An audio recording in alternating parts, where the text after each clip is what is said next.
بذلنا، جئناك بضعفنا، جئناك بذنبنا، جئناك بتقصيرنا، جئناك بأخطائنا، جئناك نقول يا الله، جئناك ونعلم أنه ليس للعبد إلا سيده ومولاه، جئناك متوسلين إليك فلا تردنا خائبين ولا تطردنا عن بابك يا أكرم الأكرمين.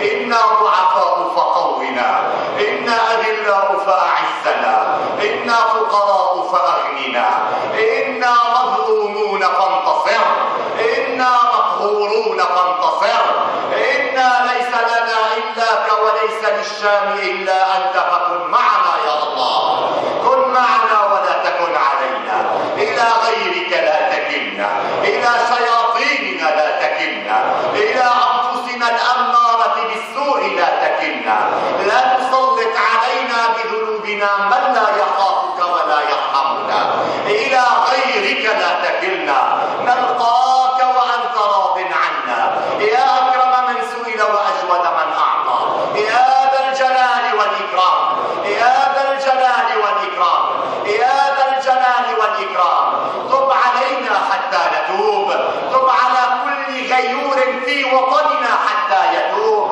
خذ المستذئبين أخذ عزيز مقتدر، خذ المستكلبين أخذ عزيز مقتدر.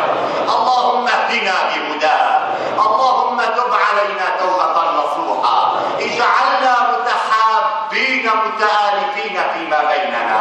كرمك يا مولانا ينطقنا، ولؤمنا يا مولانا يسكتنا، ولكن كرمك أوسع وأكبر لنا من لؤمنا. اللهم أحق الحق وانصر أهله، يا من ترى الشام ما جرى لها، يا من ترى الشام ما يجري بها، أعراض هتكت، دماء سفكت، أموال سرقت، رؤوس كسرت، أعضاء قطعت. يا الله إنا نسألك الفرج، اللهم فرج عن البلاد والعباد، اللهم أزل الغم عن هذه الأمة. لا تؤاخذنا بما اقترفنا، لا تؤاخذنا بما فعل السفهاء منا، اكتب لنا بر آبائنا وأمهاتنا حتى ترضى عنا، اكتب لنا صلة الأرحام حتى ترضى عنا، اكتب لنا الصدقة لمن نعرف ولمن لم نعرف حتى ترضى عنا.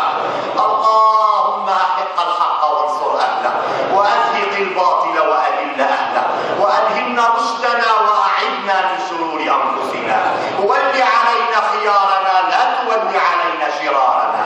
اللهم اغفر للحاج ولمن استغفر له الحاج، واكتب لنا عبادة في هذه الأيام المباركة وفي هذا الشهر الحرام المحرم.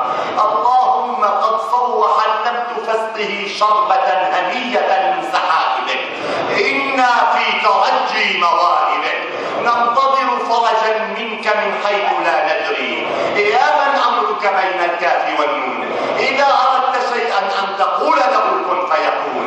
أصلحنا وأصلح بنا، واجعلنا لبعضنا من المتبادلين، من الذين ترضى عنهم رضاء لا سخط بعده.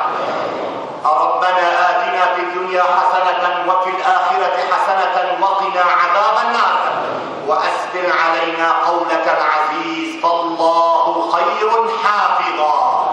واغفر اللهم لنا ولآبائنا وأشياخنا وأصحاب الحقوق علينا والمسلمين أجمعين، وسلام على المرسلين والحمد لله رب العالمين.